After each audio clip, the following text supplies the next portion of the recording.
ശ്രീ സതീഷ് വസന്ത്, ഹിന്ദു ദൈവങ്ങളെ അപമാനിക്കൽ, ആചാര ലംഘനം പരസ്യമായി തന്നെ നടത്താൻ പ്രേരിപ്പിക്കൽ, സനാതനധർമ്മത്തെ പഴിപറയൽ, ഇതൊക്കെ ഇടതുപക്ഷം ഇങ്ങനെ വർഷങ്ങളായി വച്ചു പുലർത്തുന്ന ഒരു പൊതു നയമാണ്. ഒരുപക്ഷെ താങ്കൾ ഇപ്പോൾ പറഞ്ഞു ഇത് ദുഃഖകരമാണ്, ഇനി ഉണ്ടാകാതിരിക്കാൻ ശ്രമിക്കാമെന്നൊക്കെ. പക്ഷേ ഇത്രയും നാൾ ഉണ്ടായി, അതിൻ്റെ ഒരു തുടർച്ച തന്നെയാണ് ഇത്. ഇനിയും ഇത് തുടരും. ആ പ്രവണത തന്നെ LDF സർക്കാർ വച്ചു പുലർത്തുമെന്ന് തന്നെയല്ലേ പറയേണ്ടിയിരിക്കുന്നത്? രോഹിണി, അങ്ങനെയല്ല പറയുന്നത്. നമ്മളിപ്പം വിജി തമ്പി സാറ് പറഞ്ഞാലേ പല പ്രാവശ്യം സാറ് പറഞ്ഞ എന്നെ 100% കറക്റ്റ്. അതുവഴി എന്ന് വെച്ചാൽ അവിടെ ആ മണ്ഡപങ്ങളിൽ പല കാര്യങ്ങളും ചെയ്ത് നമ്മൾ കണ്ടിട്ടുണ്ട്, കാര്യങ്ങൾ ചെയ്തിട്ടുണ്ട്. പക്ഷെ അത് സംരക്ഷണം നടത്തേണ്ടതാണ്. സംരക്ഷണം നടത്തേണ്ടത് അത് സംരക്ഷിക്കാൻ പറ്റുന്ന ഒരു മണ്ഡപമാണെങ്കിൽ സംരക്ഷിക്കണം. 100% എന്താ കുഴപ്പം? അപ്പം അത് കോർപ്പറേഷൻ്റെ ഭാഗത്തുണ്ടെങ്കിൽ ആ കോർപ്പറേഷൻ നടത്തേണ്ട സംവിധാനം ഉണ്ടാക്കും. ഞാൻ പറഞ്ഞത് അങ്ങനെയൊന്നുമല്ല.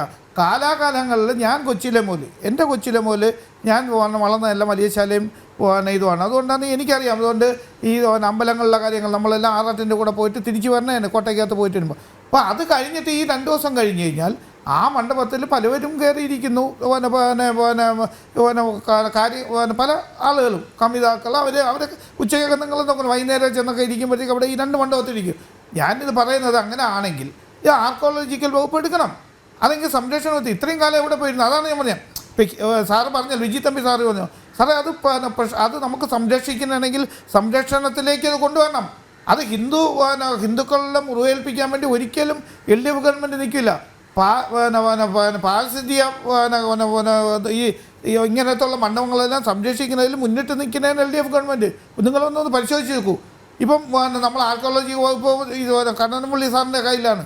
അദ്ദേഹത്തിൻ്റെ ഒരു ഇത് പറഞ്ഞാൽ മതി. ഞാനിത് പറഞ്ഞത് ഇതിപ്പം ആരും ബോധപൂർവം അല്ല ചെയ്തിട്ടുള്ളത്. ഇപ്പം പത്മനാഭ ക്ഷേത്രത്തിലെ എക്സിക്യൂട്ടീവ് ഓഫീസറിൻ്റെ കാര്യമില്ല. കാര്യം അവർക്കുള്ളതെന്ന് പറയുന്നത് ഇത് കോർപ്പറേഷൻ്റെ വകയാണ്.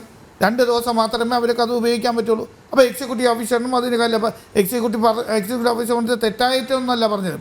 അദ്ദേഹം പറഞ്ഞിട്ടുള്ളത് ഇത് നമ്മളെ സംരക്ഷണയിൽ നമ്മളെ നേതൃത്വത്തിലല്ല ഇത് നടക്കുന്നത്, ഇത് കോർപ്പറേഷൻ്റെ ഇതിൽ വരുന്നു ചെയ്യുന്നു. അപ്പോൾ ഒരു കാരണവശാലും നമ്മളിപ്പം ഹിന്ദു ഐക്യവേദി എന്നാലും വിശ്വ ഹിന്ദു പരിഷത്തായാലും നമ്മൾ ഹിന്ദു സമൂഹം എന്നാലും ഒരു കാരണവശാലും LDF ഗവൺമെൻറ്റും അല്ലെങ്കിൽ നമ്മൾ തിരുവനന്തപുരം നഗരസഭ ബോധപൂർവമായി ഒരിക്കലും അത് ചെയ്തില്ല. ഇതുപോലെ നമ്മൾ പൂജപ്പുര സരസ്വതി മണ്ഡപം ഉണ്ടല്ലോ, അവിടെയും ഫംഗ്ഷനിൽ നടക്കാൻ വേണ്ടി നമ്മൾ കൊടുത്തിട്ടുണ്ട്. പല കാര്യങ്ങളും കൊടുക്കാറുണ്ട്. ഇപ്പം ഓണാഘോഷം നടക്കുന്നുണ്ട്, ബാക്കി ഫിലിം ഫെസ്റ്റിവൽ വരുമ്പോൾ അവിടെ നടക്കുന്നുണ്ട്. അത് സരസ്വതി ക്ഷേത്രത്തിന് തൊട്ടടുത്താണ്. നിങ്ങളൊന്ന് ആലോചിക്കണം. അപ്പം അങ്ങനെയെല്ലാം വരുമ്പോഴും ഈ ക്ഷേത്രങ്ങളും അതുപോലെ ഈ മോസ്ക് ഇതുപോലത്തെ നമ്മൾ ആറാട്ടിനെ ഉപയോഗിക്കുന്ന മണ്ഡപങ്ങളെല്ലാം നമ്മൾ സംരക്ഷിച്ചുകൊണ്ട് തന്നെ പോകണം. അത് ഒരു സംശയമില്ല രോഹിണി. അപ്പോൾ ആരും അത് ബോധപൂർവം അല്ല ചെയ്തിട്ടുള്ളത്. ഇപ്പം വിജി തമ്പി സാർ പറഞ്ഞാൽ ഇപ്പോഴായിരിക്കും കൂടുതൽ നമുക്ക് ശ്രദ്ധ അതിൽ വന്നിട്ടുള്ളത്. അപ്പം ഞാനിത് പറയുന്നത് സാർ വിജി തമ്പി സാർ പറഞ്ഞ പോലെയും ഇപ്പം സന്ദീപ് പറഞ്ഞ പോലെയും അതൊരു സംരക്ഷിത വലയത്തിൻ്റെ അകത്താക്കണം. എന്നാൽ മാത്രമേ ആളുകൾക്ക് അറിയാൻ പറ്റുള്ളൂ അതൊരു സംരക്ഷിത മണ്ഡപമാണെന്നും അത് കാണാനുണ്ടെങ്കിൽ ചുറ്റും കാണാം. അതിന് നമുക്ക് എല്ലാവർക്കും കൂടി നടപടിയെടുക്കാം.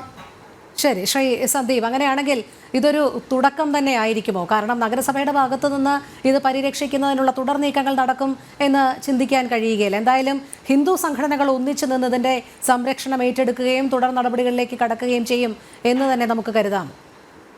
അങ്ങനെ തന്നെയാണ് വേണ്ടത്. കാരണം അദ്ദേഹം നേരത്തെ സൂചിപ്പിച്ചു, LDF പ്രതിനിധിയായി പങ്കെടുക്കുന്ന അദ്ദേഹം സൂചിപ്പിച്ചു, എന്തുകൊണ്ട് ഹിന്ദു ഐക്യവേദിയും വിശ്വ ഹിന്ദു പരിഷത്തും ഒന്നും നേരത്തെ ഇത് സംരക്ഷിക്കണമെന്ന് പറഞ്ഞു പോയില്ല. അതായത് ഇവിടെ ഇതൊക്കെ സംരക്ഷിക്കണമെങ്കിൽ ഇത്തരം ഹിന്ദു സംഘടനകളുടെ മാത്രം ബാധ്യതയാണ്. ഇവിടുത്തെ ഭരിക്കുന്ന സർക്കാരുകൾക്ക് ഏത് മതം ആണോ വിശ്വസിക്കുന്ന അവരുടെ വിശ്വാസ കേന്ദ്രങ്ങളെ സംരക്ഷിക്കേണ്ട ബാധ്യത ഇവിടെ തിരഞ്ഞെടുക്കപ്പെടുന്ന ഗവൺമെൻറ്റുകൾക്കുണ്ട്. അത് ആ ഗവൺമെൻറ് അത് ഏത് മതവിഭാഗമായാലും. അപ്പോൾ സ്വാഭാവികമായും ഇതിൻ്റെ ആത്യന്തികമായി ഇതിൻ്റെ ഫസ്റ്റ് ഇത് സംരക്ഷിക്കുക എന്ന് പറയുന്നത് ഇവിടെ തിരഞ്ഞെടുക്കപ്പെടുന്ന സർക്കാരുകളാണ്. അപ്പോൾ സർക്കാരിൻ്റെ ആ കഴിവില്ലായ്മയെ ആദ്യം അദ്ദേഹം തന്നെ സമ്മതിക്കുന്നതാണ്.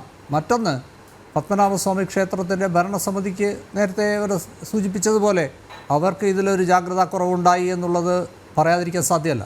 അതും പരിശോധിക്കപ്പെടണം. മറിച്ച് നഗരസഭ ഇപ്പോൾ അദ്ദേഹം നേരത്തെ സൂചിപ്പിച്ചു, വളരെ ഭംഗിയായി സൂചിപ്പിച്ചു, പൂജപ്പുര, ഞാൻ വിഷയം അതല്ലാത്തതുകൊണ്ട് അതിൽ വരുന്നില്ല, പൂജപ്പുര സരസ്വതി മണ്ഡപവുമായി ബന്ധപ്പെട്ട് അങ്ങ് ആ വിഷയത്തിൽ കുറച്ച് കൂടുതലായി അതൊന്ന് പഠിച്ചു നോക്കണം. ആ ജനകീയ സമിതി, ഞാൻ വിഷയമല്ലാത്തതുകൊണ്ട് അതിൽ കൂടുതൽ പറഞ്ഞില്ലെങ്കിൽ ഒരു വാക്കിൽ പറയാം, ആ ജനകീയ സമിതിയുടെ മുന്നോട്ട് പോക്ക് എങ്ങനെയാണെന്നുള്ളത് ഇവിടുത്തെ രാഷ്ട്രീയ പാർട്ടികൾക്ക് വീതം വെച്ചുകൊണ്ട്, അതല്ലെങ്കിൽ ഇവിടുത്തെ ഭക്തജനങ്ങളല്ല അവിടെ റെപ്രസെൻ്റ് ചെയ്യുന്നത്, ഇവിടുത്തെ തിരുവനന്തപുരത്തെ MP-യെയും ആ നിയമസഭാ മണ്ഡലത്തിലെ MLA-യെയും തിരുവനന്തപുരം നഗരസഭയുടെ അധ്യക്ഷയെയും ഒക്കെ ആണ് അതിൻ്റെ ഫൈലാപ്രകാരം അതിലുള്ളത്.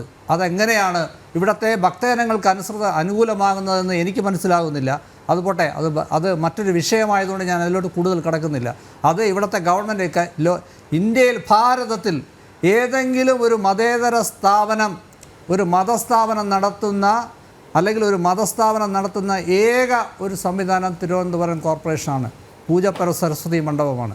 ഇന്ത്യയിലെ ഒരു ഭരണഘടനാപരമായി തിരഞ്ഞെടുക്കപ്പെട്ട ഒരു ഭരണ സംവിധാനവും നേരിട്ട് ഒരു ക്ഷേത്രമോ അല്ലെങ്കിൽ മറ്റൊരു ഇതോ നടത്തുന്നില്ല. അത് തിരുവനന്തപുരത്തെ പൂജപ്പുര സരസ്വതി മണ്ഡപമാണ്. ഈ വർഷം അവിടെ എന്താ സംഭവിച്ചതെന്നുള്ളത് ഞാൻ ഈ ചർച്ച ചെയ്തല്ലാത്തതുകൊണ്ട് അതിലോട്ട് പോകുന്നില്ല. പക്ഷേ നേരെ മറിച്ച് ശംഖുമുഖത്ത് ഇത് ഏറ്റവും ഒരു ഒറ്റപ്പെട്ട സംഭവമല്ല. ഇതിനെതിരെ ശക്തമായ പ്രതിഷേധം ഗവൺമെൻറ്റിൻ്റെ ഭാഗത്തു നിന്ന് അടിയന്തിരമായി ഉണ്ടായിട്ടില്ലെങ്കിൽ ശക്തമായ പ്രതിഷേധവുമായി ഹിന്ദു ഐക്യവേദി ഉൾപ്പെടെയുള്ള എല്ലാ ഹൈന്ദവ സംഘടനകളും ചേർന്നുകൊണ്ട് ശക്തമായ പ്രതിഷേധം ഉയർത്തിക്കൊണ്ടുവരും. ഗവൺമെൻറ് ഇക്കാര്യത്തിൽ അടിയന്തിരമായ നടപടി സ്വീകരിക്കുമെന്നാണ് പ്രതീക്ഷിക്കുന്നത്.